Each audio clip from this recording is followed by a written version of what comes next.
Well, what a great pleasure to be here. I wish this were an easier time for you. Must be a very stressful situation to have really one of the premier destinations in the world, one where you think that tourism would be recognized, one where we heard from your economist Dean Runyon how important tourism is to this state.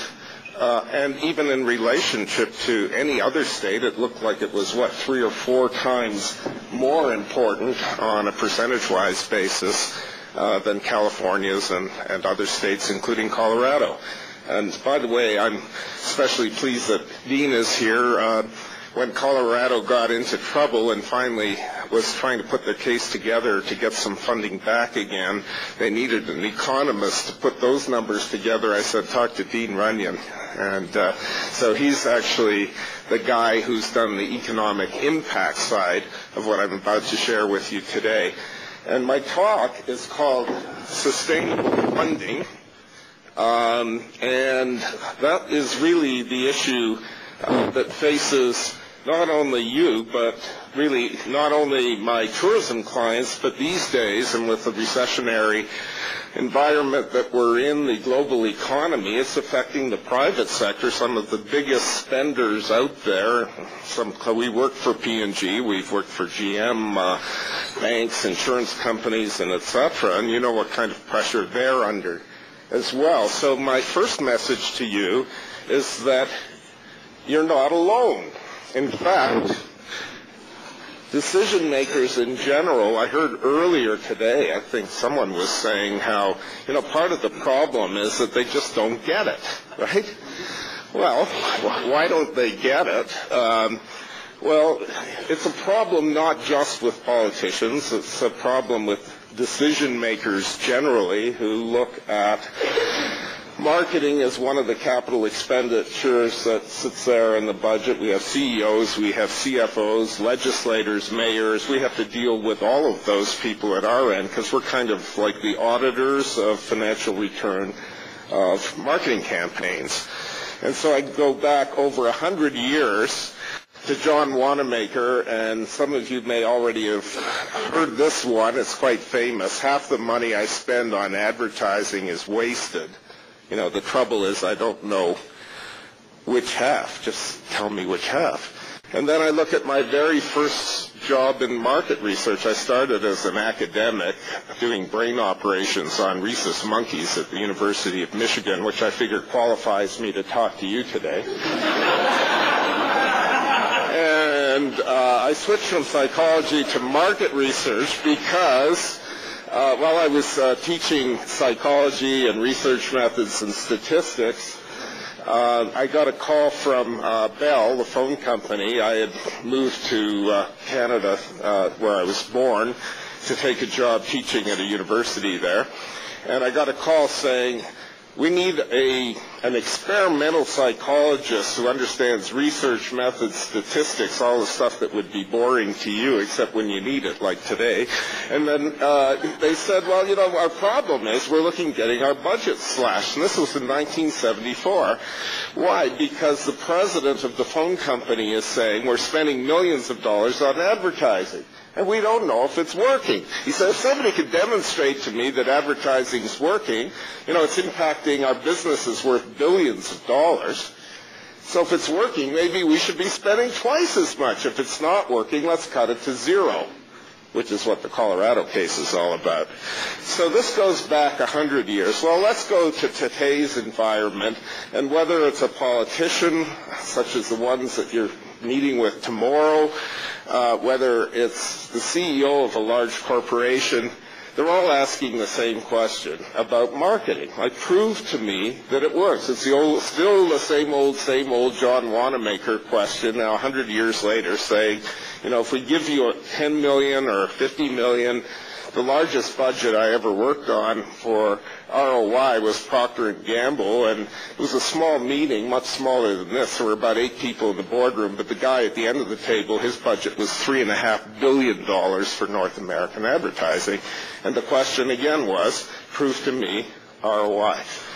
So the point is that you're not alone on this. I mean, that's the good news, that to me this is a bit like deja vu all over again, you know, to quote Yogi. And all I want to know is, did I get anything back? I heard about 20 to 1 today. I mean, I didn't get 20 to 1 off of my stocks last year, did you? So, it should be an easy story, but it's not. And again, if you don't believe me, this is now outside of tourism. This is generally, look at Ad Age, and this was a couple of years ago, and the cover story was about accountability, the number one issue. ROI, the marketer's obsession, number one issue in marketing, according to polls done by Forrester Research. And then in Marketing Magazine, the front page, desperately seeking ROI. Why? Because budgets get attacked regularly if you can't make your case. So this is all about accountability. It's all about making your case, and that's what you've got to do. Now that's what Lorraine said you got to be doing right up to the last gavel, right? Make your case. And how do you do it? Accountability is especially critical in the public sector, at least in the private sector. You know, the CEO and the CFO of Procter & Gamble believe in their soul of souls that marketing works. Now, they still want proof, but at least they're marketers. When we get into the public sector, how many people who get elected to office have any background in marketing? I mean, they may come from agriculture, they may come from law, accounting, who knows what, but very few marketers in the first place.